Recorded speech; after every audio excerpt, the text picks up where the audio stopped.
Realme P4 Lite. Ang pinakamura pagdating sa P4 series, pero meron ng malaki. Anong malaki? Malaking battery. 7,000 mAh sa battery na. Tapos sa presyong nabili ko to ng around 5,100 plus, sulit na talaga siya. Meron din siyang 120Hz refresh rate, 4GB of RAM plus 128GB of storage, even armor shell protection, and marami pang iba. Ngayon, ano bang na-experience ko dito? Di ba sumakit ang ulo ko habang ginagamit siya? Marerecommend ko ba to para sa mga taong naghahanap ng bagong budget phone? Well, yan yung pag-uusapan natin dahil nga magkakaroon na ng preview and we will start in 3, 2, 1. Let's go!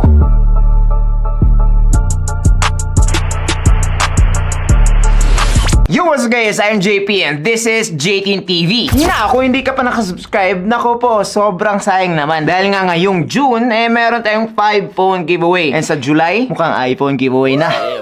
So to join, just subscribe and also comment down below. Now, eto naman yung makukuha mo kapag bumili ka nitong phone na to. Syempre, unang-una is yung smartphone. Meron tayong 2 variants dito guys, which is yung 464 and 4128GB. Yung color na nandito sa atin is yung color gray. Meron pa isang color option, which is yung purple. Pero dahil nga parang nasasabihin na tayo ng bading, dahil nga puro tayo purple, gray naman. After naman yan, andito yung kanyang mga paperwork. Tapos, meron din po siyang clear na jelly case dito, SIM ejector pin, USB-A to Type-C na cable, and yung kanyang 15 watts charging brick. So far, pagdating sa kanyang box, punong-puno naman siya, wala ka nang kailangan pa talagang bilhin. No. Tapos, kung naku-curious kayo, ganito yung itsura niya kapag merong case. Maganda na rin. Just look at that. Eto na nga guys, si Realme P4 Lite. Maganda yung pagkaka-gray niya dito. Mukha siyang titanium. And kapag malayuan, parang na siyang merong glass dito sa likod. Pwede ka naman aluminum. Pwede rin. Pero, when it comes to the build of this phone, eto ay merong plastic back, plastic frame, and glass front. And with those material, meron na tong military grade shock resistance. Kapag nagtatantrum yung mga anak nyo, itatapon, walang problema. Kapag natalo sa scatter, itatapon, walang problema. Basta, wag lang masyadong mataas. Kapag mataas guys, second floor, third floor, wala na. Huwag na kayong umasa pa. Pero, merong chance kapag merong case. Pero kapag wala, delikado. Ngayon, pinagpatuloy pa rin nila yung parang pagkopya sa iPhone na design dito sa kanya likod. Pero, hindi na masyado. Kumpara dito kay Realme Note 80 na grabe talaga yung paggaya. Naglagay pa ng mga bilog dito kahit wala namang silbi. Eto guys, light na lang. P4 Lite nga, di ba? Konti lang yung paggaya niya and at the same time, maganda yung pagkakagawa. We have 2 cameras at the back, main camera and isang auxiliary lens. Dito naman sa kanya mga buttons and ports, sa ibaba nakalagay yung kanyang 3.5mm port, microphone, Type-C port, and speaker grills. Dito naman sa right side nakalagay yung kanyang volume rockers and yung kanyang power button / fingerprint scanner. Dito naman sa left side nakalagay yung kanyang SIM card tray which is nagsusupport ng up to 3 slots. And sa top naman wala tayong makikita. And so far, kompletong-kompleto ka na dito. Bakit? Well, eto rin guys, ay nagso-support na ng IP64 water and dust resistance. So pagdating sa mga splashes, ulan, okay na okay pa rin to. Hindi to masisira. Basta hindi na lang siya ilulubog or mabababad ng matagal, makakasurvive to guys. So sa mga riders natin dyan na nauulanan, o di ka naman para sa mga taong medyo tatanga-tanga at natatapunan ng mga tubig yung cellphone nila, pwede na kayo dito guys. Halimbawa, naglalaba, natalsikan ng tubig, yung iba hindi na andar. Eto, okay pa rin. No. Actually, hindi naman to masyadong exaggerate guys, dahil nga si Realme isa to sa mga matagal na brand dito sa Pilipinas and meron na silang napatunayan when it comes to its build quality. So kapag sinabi nilang ganon, malaking chance na ganon talaga. Guess na ba yun? Malay ko sa'yo. Now, aside from its fingerprint scanner dito sa kanyang button, meron din po siyang face unlock. So depende na sa inyo kung anong mas prefer ninyo. Pwede ring dalawa in case lang basa yung mga kamay nyo or things like that. Nagustuhan ko talaga yung pagkakadesign niya dahil nga even with a huge battery, hindi naman siya ganon kabigat. Tapos hindi rin siya ganun kalapad. Madali lang din po siyang hawakan since curved na yung mga edges niya. So far, build and design wise, okay ako dito kay Realme P4 Lite. I guess it's much better compared dito kay Realme Note 80. Ito kasi guys, medyo masakit. Napaka-sharp ng kanyang mga gilid. Now, let's talk about the display of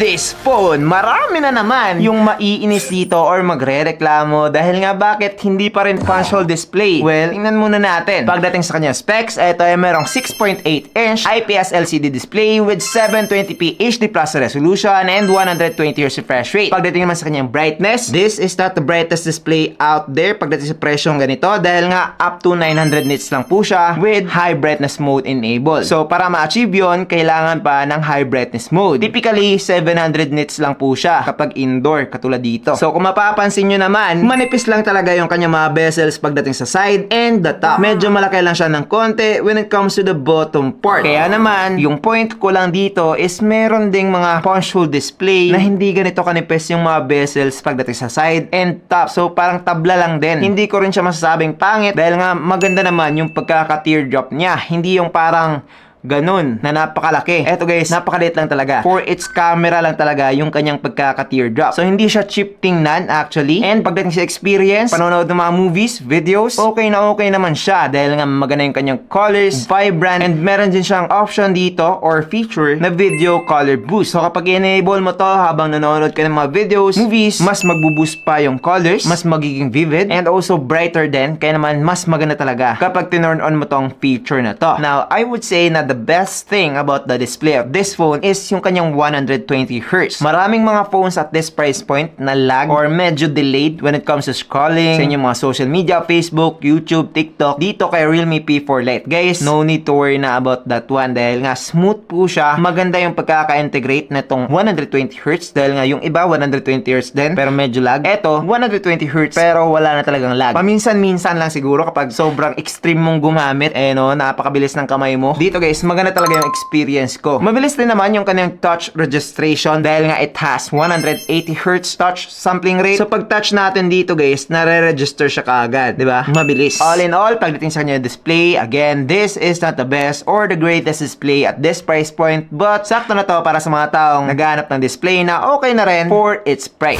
Now, let's talk about the performance of this phone. So eto guys, ay merong Unisoc T7-250 12nm processor with octa-core CPU up to 1.8 GHz and Mali G57 MP1 naman pagdating sa kanyang GPU. Tinest ko siya dito sa Antutu benchmark and nakakuha na siya ng 380,000 plus. Tapos it comes with 4GB of RAM with either 64GB or 128GB of storage. Depende sa variant na kukunin nyo. And pagdating sa kanyang storage naman, ito guys ay meron ng UFS 2.2. Kaya naman pala mabilis yung pag-open ng apps or hindi na masyado siyang delay compared sa mga phone na merong eMMC. Mas mabilis na to guys. And wala to sa mga pinagsisearch nyo ng mga specs. So yung source ko dito guys is yung Antutu benchmark and so far totoo naman. Hindi talaga siya ganun ka-delayed when it comes to opening apps and games. Wow. So pagdating sa ganung task, okay na to guys. Ngayon kung nagbabalak ka naman na mag-gaming, tinest ko to sa Mobile Legends, Call of Duty, and Honor of Kings. Sa Mobile Legends guys, meron na po siyang ultra graphics with high frame rate. It means na makaka 60 FPS ka na dito and so far smooth naman siya habang naka Wi-Fi dahil nga with this phone makaka-connect ka na sa mga 5 GHz Wi-Fi and with that one, super smooth and super playable na yung Mobile Legends dito sa phone na to. Hindi ako nag-expect actually dahil nga isa lang naman to sa mga entry-level phones, but yes, it performed really well. I would say na mas better to compared sa mga other smartphone na merong Unisoc T7-250 pero sinamahan ng eMMC when it comes to their storage. Dahil nga syempre meron ding malaking apekto yung storage type. Dito naman sa Honor of Kings, ganun pa rin. Ultra high po yung nakalagay dito and playable naman siya using this phone. If nagbabalak ka ng Honor of Kings, I would say casually lang. Hindi siya pwedeng pang competitive dahil nga again entry level lang to. Manage your expectation. Mobile Legends, Honor of Kings, Call of Duty, hindi yung sunod-sunod na araw lagi ka na naglaro, palaki ng palaki yung storage ng mga games nyo. Syempre katagalan nun maglalag na etong phone na to. Sa ngayon habang fresh pa siya, wala pa talagang masyadong laman yung kanyang storage, smooth po yung naging experience ko dito kay Realme P4 Lite pagdating sa Honor of Kings and Mobile Legends. Dito naman sa Call of Duty, eto guys ay makakaabot na ng medium graphics with max frame rate. And with that one, akala ko talaga hindi na niya kakayanan yung settings na to, pero kinaya niya pa rin naman. Nakapaglaro ako dito, hindi siya ganun ka-smooth, pero playable naman. Kaya naman, again, just like I've said sa Mobile Legends and Honor of Kings, pwede na to pang casual gamer lang. Like, maglaro ka ngayon, isang beses, bukas naman, pang palipas oras lang. Hindi talaga siya parang gagamitin ko to para maging number 1 dito sa barangay. No, hindi yun kakayanin ng Realme P4 Lite kung ganun talaga yung intention mo. All in all, if you are a gamer, I would say na do not buy this phone yet. Bumili ka na lang ng mas better pa na processor, just like yung mga meron ng 5G. Most likely, mas better yon compare dito sa processor ng Realme P4 Lite. I would say na ito ay para sa mga nanay at tatay natin, o di ka naman sa mga bata pa lang na hindi pa talaga alam kung paano mag-gaming, or in short, sa mga hindi nag-gaming. Dahil nga pagdating sa SOCMED, text, tawag, pag-operate ng camera, smooth na etong si Realme P4 Lite. Hindi na siya maglalag para sa mga bagay na yun. Although, kung heavy multitasker ka rin, medyo kukulangin ka dito guys, dahil nga 4GB of RAM lang siya. But yes, pagdating sa presyong nakuha ko to, 5,000 pesos, okay na siya. Pero sa SRP ngayon, na around 7 to 8,000 pesos, medyo marami na siyang kompetensya. Now, pag-usapan naman natin yung battery nitong phone na to. So, it has a huge 7,000 mAh battery. You can last up to 1.5 day using this phone. Pero, pagdating sa charging, meron lamang po siyang 15 watts charging. Kaya naman, from 0 to 100%, around 3 to 4 hours kang matatapos dito guys. So, kapag ako yung bumili nito, i-charge ko na lang to sa gabi, tapos pagkagising ko, full na. Hindi naman masisira yung smartphone kapag ganun. But yes, kung gusto mo na isang smartphone na matagal malobat, okay na to. Kaso lang, matagal din siya ma-charge. Now, let's talk about the camera of this phone. So, eto guys, ay merong 8MP main camera and 5MP selfie camera. Huy, mababa. Pero kapag sinabi nating low quality or hindi maganda, disagree ako dyan. Dahil nga, kung makikita nyo naman yung mga nakuha kong photos, maganda talaga siya, especially sa kanyang main camera. Kapag marunong ka lang talagang kumuha ng larawan, guys, I think makakakuha ka pa rin ng mga malulupit na pictures gamit etong phone na to. Dahil nga, kung makikita nyo naman, pagdating sa kanyang pagiging natural, okay, sakto rin yung kanyang color production, maganda yung kanyang image processing. The only downside lang talaga is medyo less siya pagdating sa clarity and resolution. So, yun na naman. Pero, meron ding good thing. Dahil nga, kapag malilit yung megapixels, malilit yung resolution, malilit din yung storage niyan. So, mas makakakuha kayo ng mas maraming photos, videos, gamit etong phone na to. Malupit din no? So, dahil nga medyo hindi ganon kalaki yung kanyang storage, perfect na perfect yung kanyang megapixels pagdating dito sa phone na to. Ngayon, sa video naman, eto ay makakakuha na ng 1080p at 30fps, both main camera and selfie camera. And ngayon, try natin. So, eto yung video quality ng kanyang back camera. Ano sa tingin nyo? Okay ba? Comment down below. Now, try naman natin yung kanyang selfie. So, eto naman guys, yung kanyang selfie video.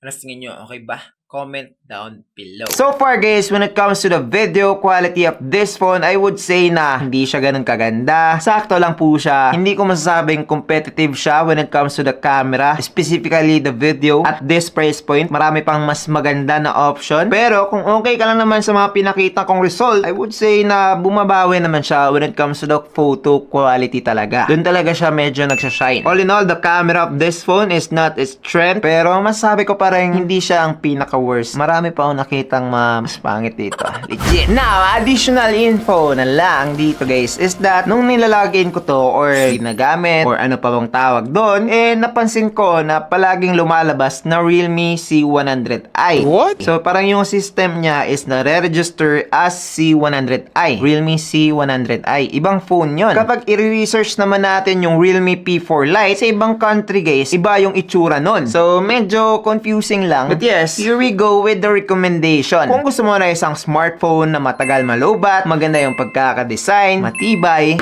alam mong tatagal, tapos sakto na rin when it comes to the display, and medyo mabilis na rin when it comes to the performance, okay na etong si Realme P4 Lite. Basta, makukuha mo siya sa tamang presyo, which is around 6,000 pesos. Pero bihira na lang mag-sale si Realme guys. Kaya naman, para magawa nyo yan, gumamit na lang kayo ng YouTube voucher. So, makukuha nyo yung YouTube voucher kapag dyan kayo bibili, sa ilalagay kong link sa description box. Yun na naman. Sobrang swerte nyo na. Pinakita ko na sa inyo, bibigyan ko pa kayo ng voucher. Ang bait ko naman.